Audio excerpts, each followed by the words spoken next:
செம்மொழி தகுதி கிடைத்துள்ளது.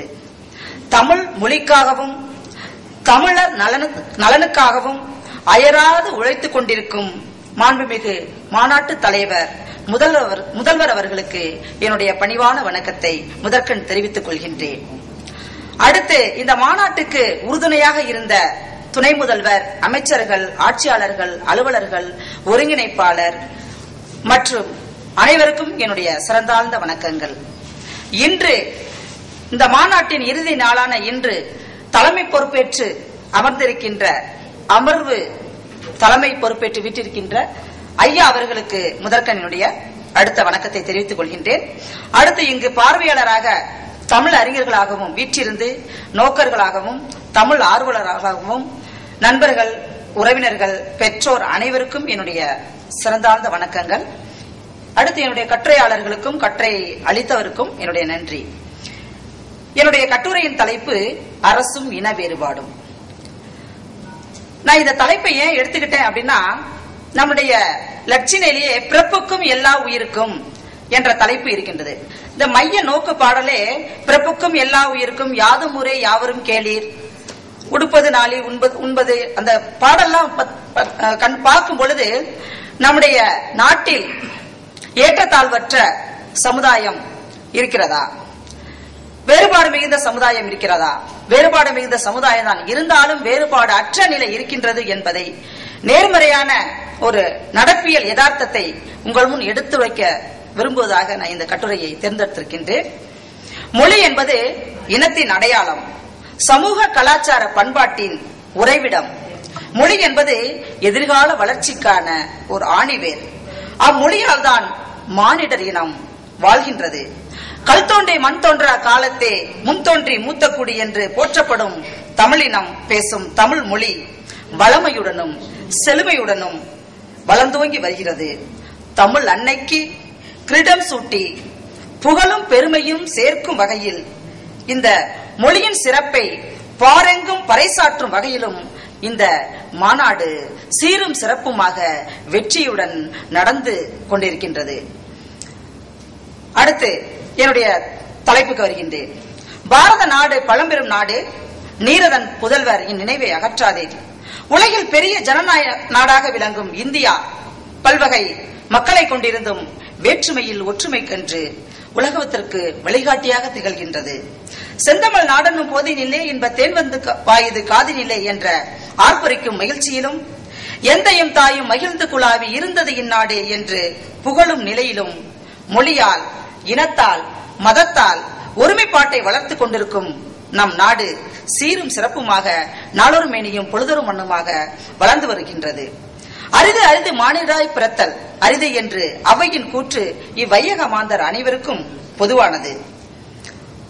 ஆனால் இவர்களுள் பாகுபாடு பார்த்து இந்த மானிட சமுதாயம் உயர்ந்தவர் தாழ்ந்தவர் என எந்த சாதி பாகுபாட்டையும் ஆண் பெண் என்ற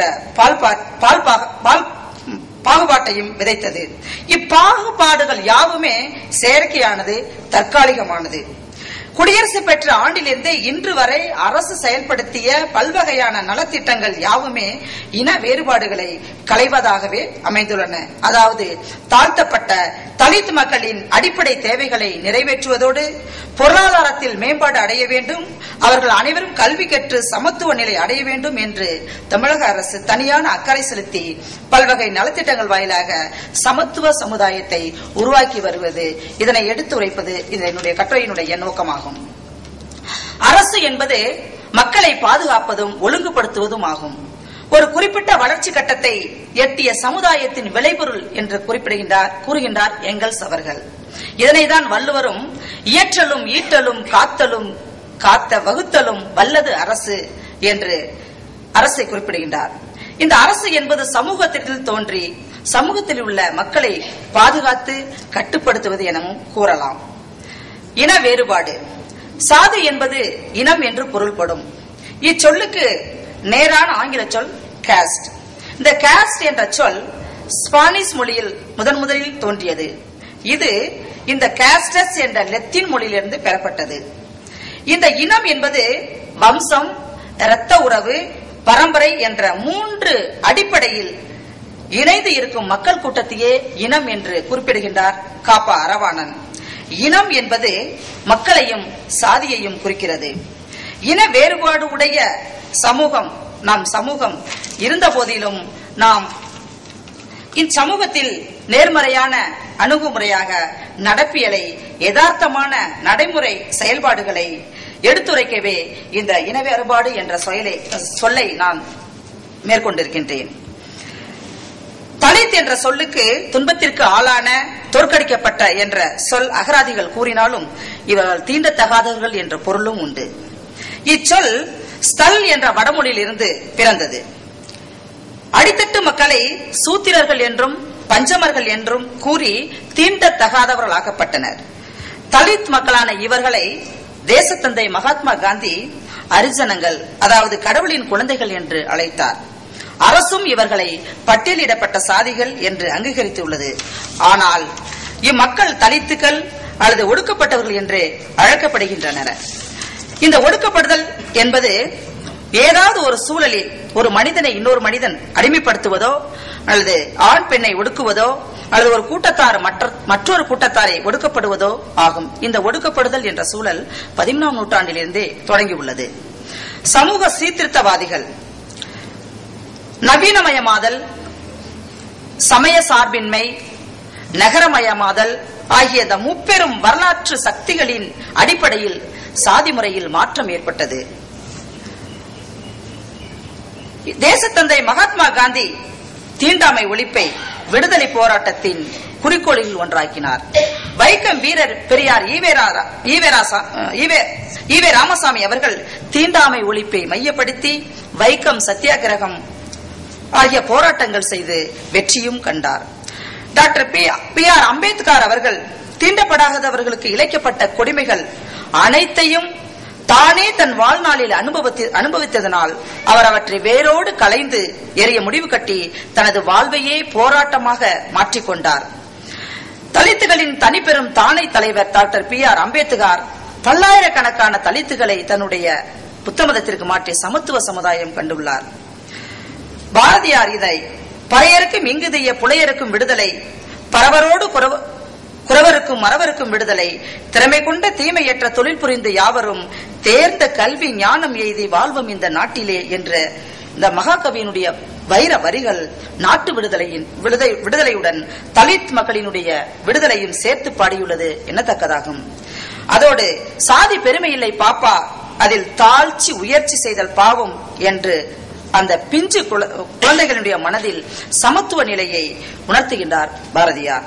பாரதிதாசனோ அற்ப தீண்டாதார் என்னும் அவரும் பிறரும் ஓர்தாய் கற்பத்தில் வந்தாரன்றோ சகியே ஓர்தாய் கற்பத்தில் வந்தாரன்றோ என்று குறிப்பிடுகின்றார். இவ்வாறு ஒடுக்கப்பட்ட வர்க்கத்தின் சார்பாக குரல் கொடுத்து சமத்துவ சமுதாய காணம் விளைந்துள்ளார்கள். சங்க இலக்கிய நூலான புறநானூற்று பாடல் 183 வேறுபாடுகள் மிகுந்த 4 வகை பிரிவில் கீழ்நிலையில் உள்ள ஒருவன் கற்றவனாயினும் மேல்நிலையிலும் உள்ள அவன் கீழ்ப்படுவான். அத்துடன் அறிவுடையோன் எவனோ அவன் காட்டும் வழியில் இவ்வரசு செல்லும் என்று சாதி ஒழிப்பிற்கான அந்த நிலையை குறிப்பிட்டிருக்கின்றார். ஆரிய படை கடந்த நெடுஞ்செழியன் இந்த சமத்துவ நிலையை அன்றே சங்க இலக்கியத்திலே வலியுறுத்தி இருக்கின்றார். அதுபோல ஐயன் வள்ளுவரும் மேலிருந்தும் மேலல்லார் மேலல்லர், கீழிருந்தும் கீழல்லார் கீழல்லவர் என்ற குரலில் சாதி எதிர்ப்பை தெரிவித்து சமத்துவ நிலையை நிறுவியுள்ளார்.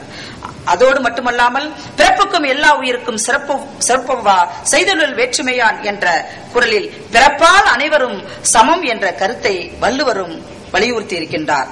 ஆக அரசால் தீண்டாமை என்பது தடை செய்யப்பட்டு சட்ட குற்றமாக கருதப்பட்டது.